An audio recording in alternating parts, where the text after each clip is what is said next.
À juste titre, les virus ont mauvaise presse. Pour la plupart d'entre nous, ils sont d'abord ces prédateurs redoutables, responsables des pires maux de la Terre. Mais pour d'autres, ces virus-là ne représentent qu'une petite minorité dans le monde viral. La face émergée d'un iceberg bien plus impressionnant.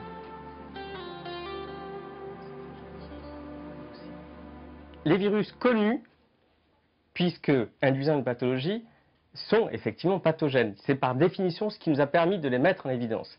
Mais comment mettre en évidence un virus qui n'induit aucune pathologie? C'est beaucoup plus délicat, beaucoup plus difficile à mettre en œuvre. Et effectivement, aujourd'hui, on sait qu'il existe des virus, il existe une multitude de virus, et les virus que nous connaissons ne représentent environ 15% de la masse totale des virus sur Terre. Ali Saïb connaît bien les virus.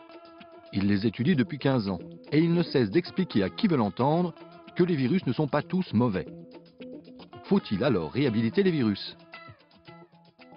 Réhabiliter n'est pas une idée, on va dire, qui me séduit. Ce n'est pas le terme de réhabiliter. C'est l'idée de dire que soyons conscients de la complexité du monde des virus. Il y a 150 ans, lorsqu'on découvrait les premières bactéries, il fallait à tout prix les détruire.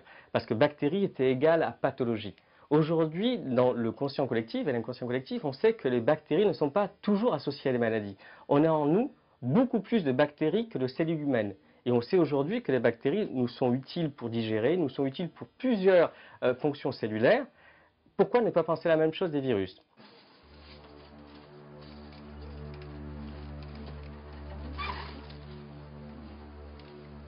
Parce que vous savez qu'un virus, lui, ne peut pas pousser, ne peut pas vivre en dehors d'une cellule. Donc il lui faut des cellules pour se multiplier. C'est un parasite obligatoire. Contrairement à certaines bactéries, et à la plupart des bactéries d'ailleurs, qui peuvent pousser, comme vous le voyez sur cette boîte, en dehors d'une cellule. Un virus nécessite des cellules pour survivre, pour vivre, pour se multiplier, pas les bactéries. Les virus sont jamais visibles à l'œil nu. Les bactéries peuvent être visibles à l'œil nu lorsqu'elles atteignent un seuil de multiplication suffisant. Ces différences expliquent en partie le retard de la virologie qui a dû attendre le développement de la microscopie électronique. Ce que l'on sait maintenant, c'est comparer les virus et comparer leurs effets.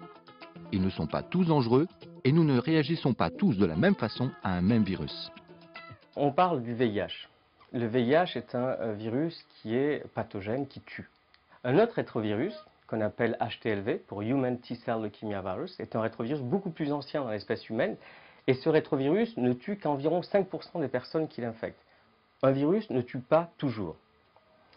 EBV, qui est un autre virus, qui s'appelle Epstein-Barr virus, qui est un virus herpès, lui, dans les contrées occidentales, va provoquer la maladie du premier baiser, la mononucléose infectieuse, qui est une maladie qui est peu handicapante.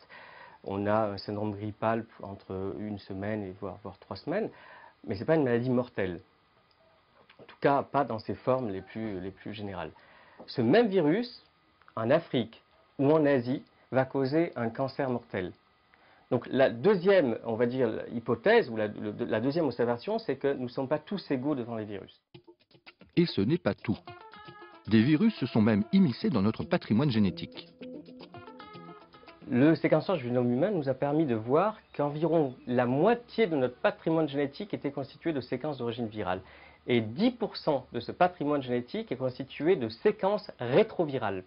On a retrouvé dans notre patrimoine génétique des rétrovirus qui sont les vestiges d'une infection ancestrale par ces rétrovirus. Ces rétrovirus ont infecté nos ancêtres et ont été transmis de génération en génération dans notre patrimoine génétique. Donc nous avons en nous 10% de notre patrimoine génétique constitué de rétrovirus, de structures similaires à celles du virus VIH.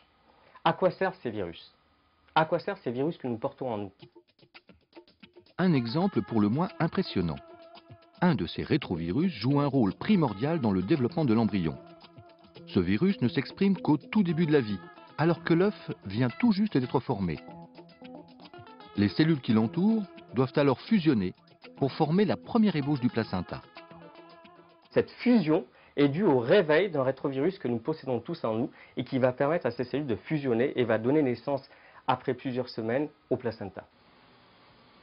Des virus qui nous construisent. Voilà déjà de quoi donner une autre image à ces parasites. Et s'ils pouvaient aussi nous guérir. L'idée, vous voyez ici une cellule qui est infectée. par un virus. Et on arrive, grâce à ce microscope à fluorescence, à suivre le devenir de ces virus dans la cellule. Tous les petits points rouges qui se trouvent ici sont des virus qui pénètrent dans la cellule. Le bleu, c'est le noyau de la cellule. Et vous voyez que la plupart de ces virus convergent en un point particulier de la cellule, qu'on appelle le centrosome, très tôt après l'infection. Donc très schématiquement, ce que nous voyons, c'est une cellule avec un noyau. Ce noyau était en bleu tout à l'heure. Et puis nous avons vu des centaines de petits points rouges qui correspondent chacun à un virus. Donc ces virus pénètrent dans une cellule grâce à un récepteur présent à la surface de la cellule. Et dans le cas particulier des rétrovirus, ces virus doivent arriver dans le noyau. Ces virus utilisent des autoroutes de la cellule qu'on appelle des microtubules. Ces microtubules émergent tous à partir d'un point unique de la cellule qu'on appelle le centrosome, à partir duquel va émerger un réseau qu'on appelle les microtubules. Donc ces virus, après avoir pénétré dans la cellule, vont s'associer à ces microtubules et se déplacer le long de ces microtubules pour arriver très rapidement à ce centre organisateur des microtubules. Et comme vous le voyez, ce centre organisateur des microtubules est à proximité du noyau, et c'est à partir de ce centre organisateur des microtubules que les virus pourront pénétrer dans le noyau. L'objectif est double. Lorsqu'il s'agit d'un virus pathogène, c'est de l'empêcher de se frayer un chemin dans la cellule. Ou au contraire, lorsqu'il s'agit d'un virus utile pour apporter un gène médicament dans le noyau, de lui en faciliter l'accès avant qu'il ne se dégrade. C'est ce que l'on appelle la thérapie génique. Mais remontons à l'aube de la vie, il y a plusieurs milliards d'années. À ce moment-là, le support de la vie était l'ARN, l'acide ribonucléique, et non pas l'ADN en double hélice comme aujourd'hui, assez voisine et beaucoup plus stable.